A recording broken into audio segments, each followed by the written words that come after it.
हमारी संस्कृति, हमारे संस्कार सदा रहें हमारे साथ। सब्सक्राइब करें तिलक।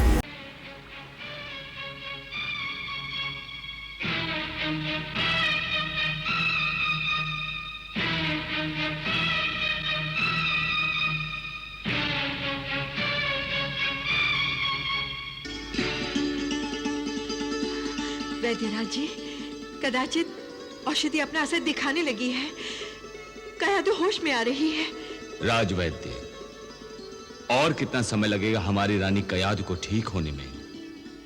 धीरे से काम लीजिए असुरराज, संकट अब टल गया है। रानी कयाधु अब ठीक है, परंतु स्वास्थ्य पूर्णतः सामान्य होने में थोड़ा समय तो लगेगा ही।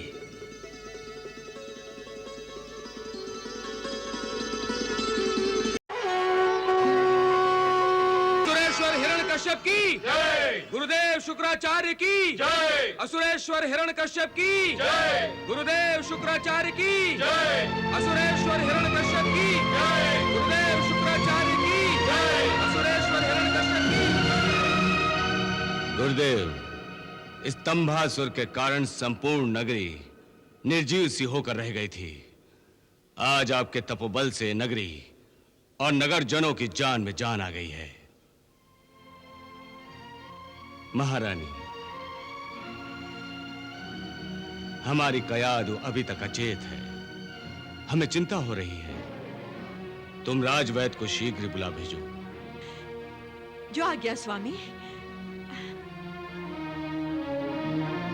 गुरुदेव, मेरी कयाधु स्वस्थ हो जाएगी ना? असुर सम्राट, धीरज धरो, सब ठीक हो जाएगा। तुम्हारी कयाधु को कुछ नहीं होगा, ये मेरा आशीर्वाद है।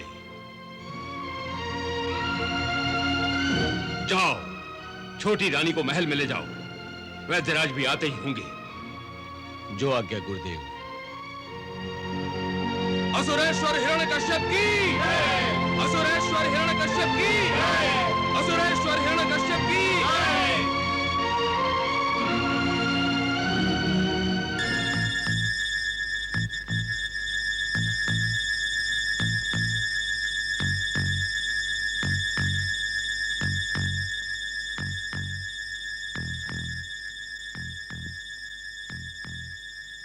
नारायण नारायण।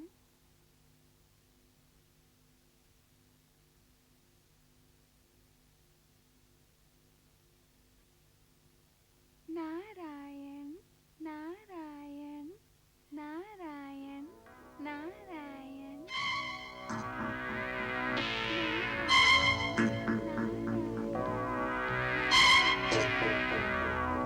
क्या बात है वैद्यराज जी, आप नाड़ी देखकर इतने चिंतित क्यों हो गए? रानी कयाधु ठीक तो है ना? रानी तो ठीक है, परंतु ऐसा कभी नहीं होता। पर हुआ क्या? कुछ नहीं, परंतु ये कैसी आवाज? आवाज? कैसी आवाज? यही नारायण नारायण की आवाज। वैद्यराज!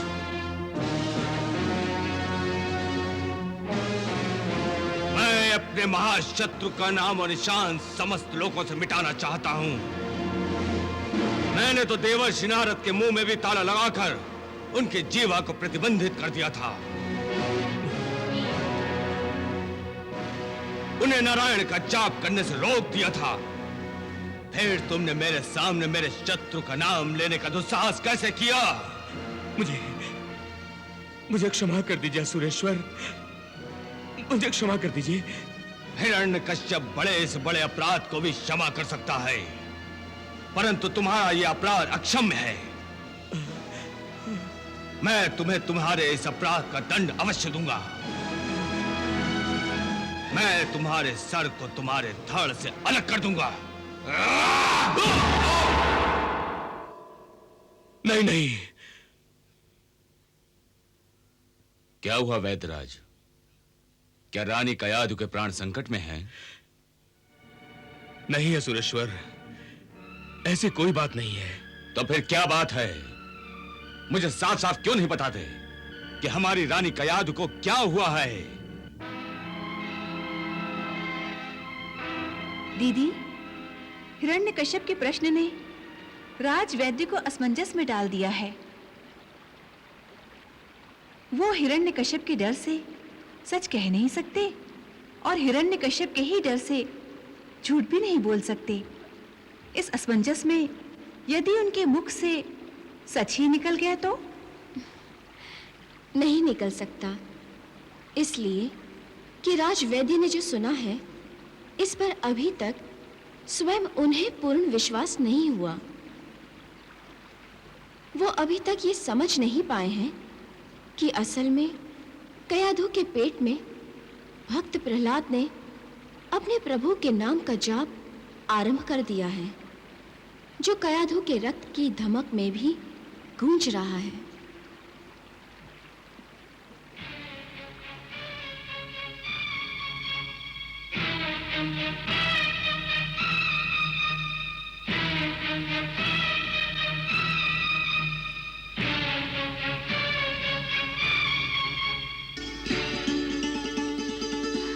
वैद्यराज जी, कदाचित औषधि अपना असर दिखाने लगी है। कयाधु होश में आ रही है। राजवैद्य, और कितना समय लगेगा हमारी रानी कयाधु को ठीक होने में? धीरज से काम लीजिए असुरराज, संकट अब टल गया है। रानी कयाधु अब ठीक है, परंतु स्वास्थ्य पूर्णतः सामान्य होने में थोड़ा समय तो लगेगा ही।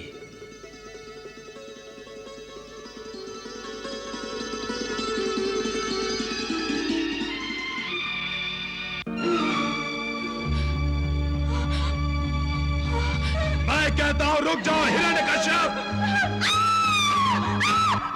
दीदी! कयाधु! दीदी! क्या हुआ कयाधु? क्या हुआ तुझे? हाँ? क्या हुआ? वैद्यराज,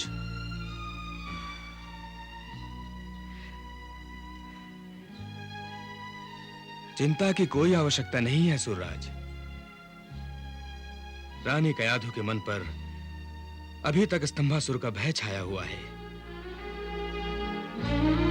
मानसिक आघात के कारण कभी-कभी ऐसा हो जाता है, परंतु मेरी दी हुई औषधि के प्रभाव से रानी कयाधु शीघ्र ही स्वस्थ होकर पहले जैसी बोलने और हंसने लगेंगी।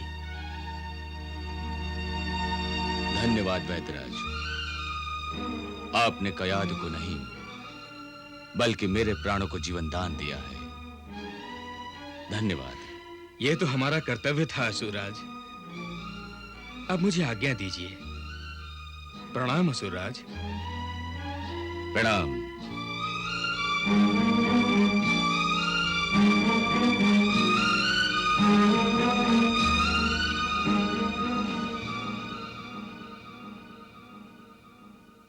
कयाधु,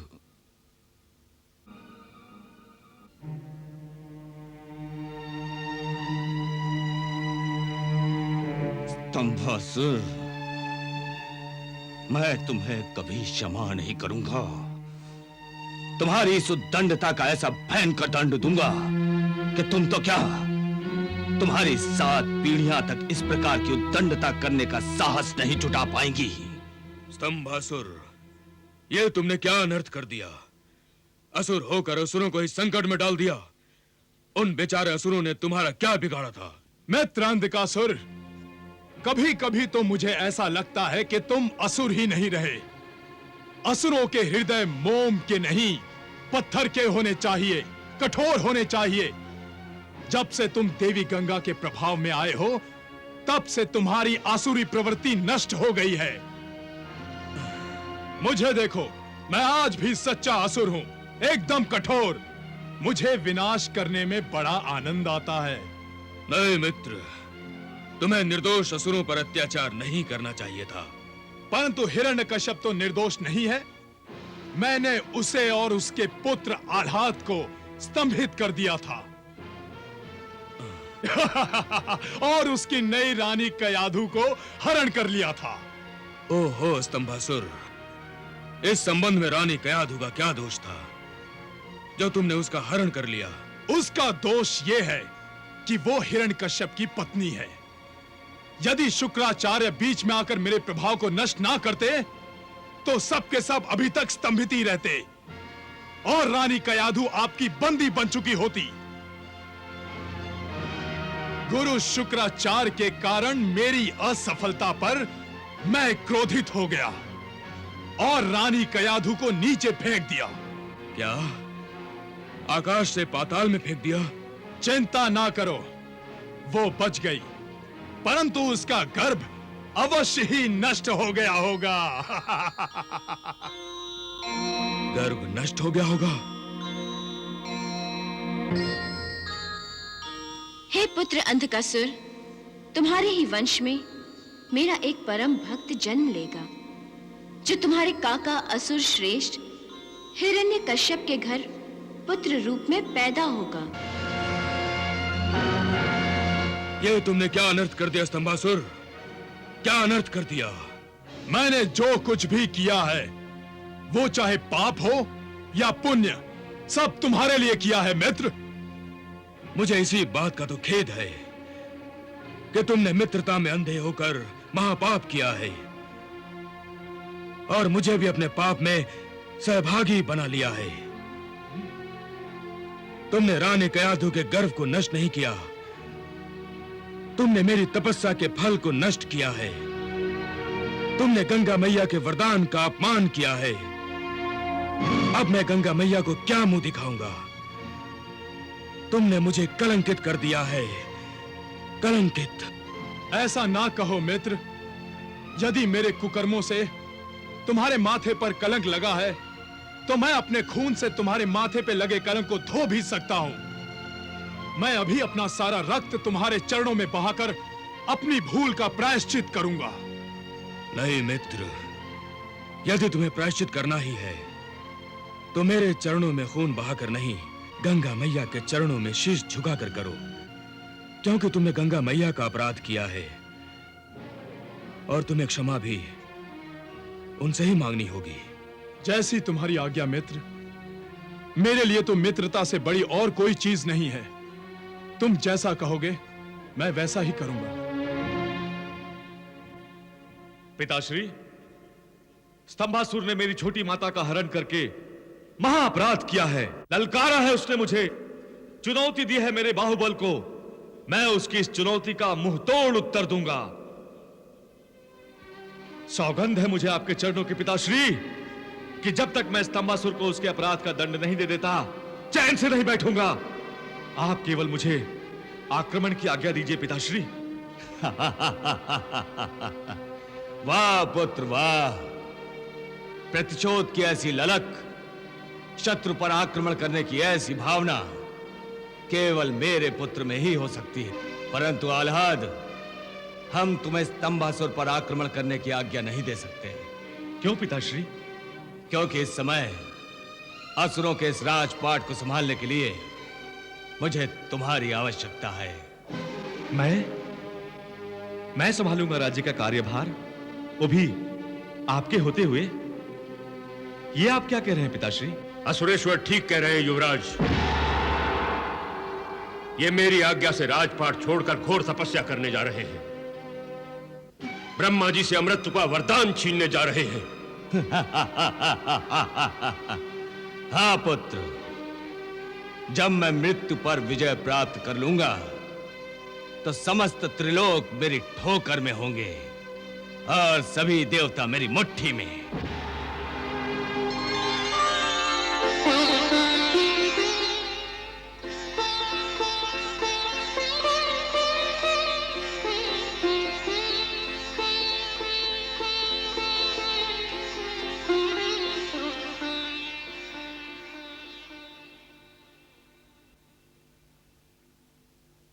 हे माताओं, आज पिताश्री और गुरु शुक्राचार्य ने मेरे कोमल और अनुभवहीन कंधों पर राज्य के कार्यभार को संभालने का उत्तरदायित्व रखा है।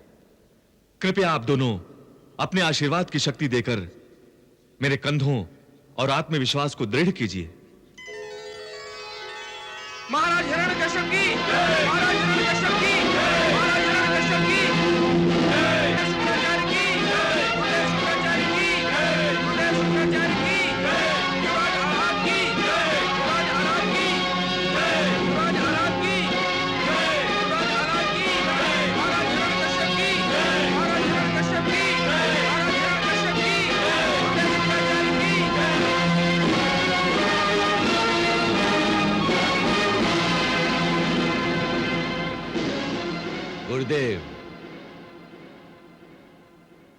मंत्रीजनों एवं सभासदों, अब तक हम यही समझते आए हैं कि हम असुरों के सबसे बड़े शत्रु ये देवी देवता हैं, परंतु नहीं नहीं, अंधकासुर और स्तंभासुर जैसे कुलद्रोहियों ने हमारी सोच के आगे प्रश्न चिन्ह लगा दिया है।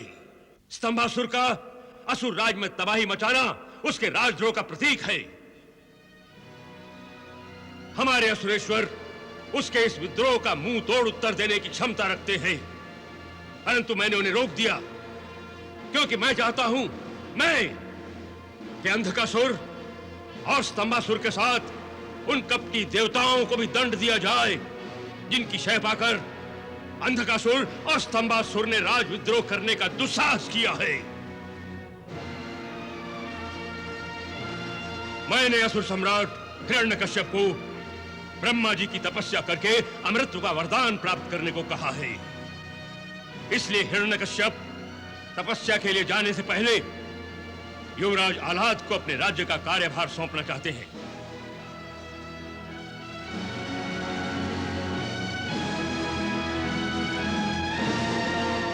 असुरेश्वर, आप युवराज आह्लाद को अपना उत्तराधिकारी घोषित करने की सार्वजनिक घोषणा कीजिए। जो आज्ञा गुरुदेव।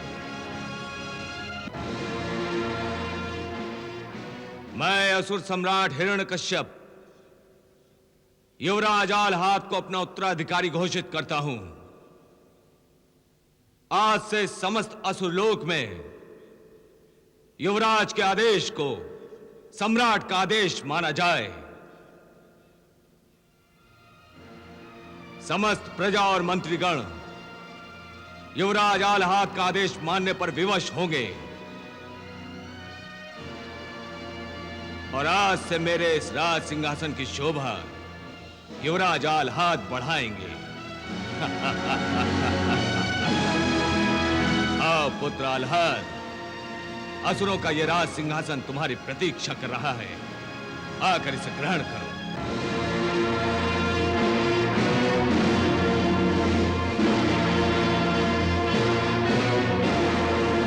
यशस्वी भव। आओ।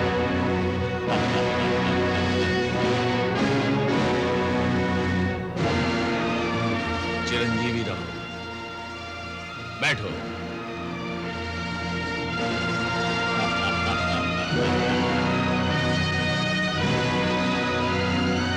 असुर रत्न युवराज आह्लाद की जय। असुर रत्न युवराज आह्लाद की जय। असुर रत्न युवराज आह्लाद की जय।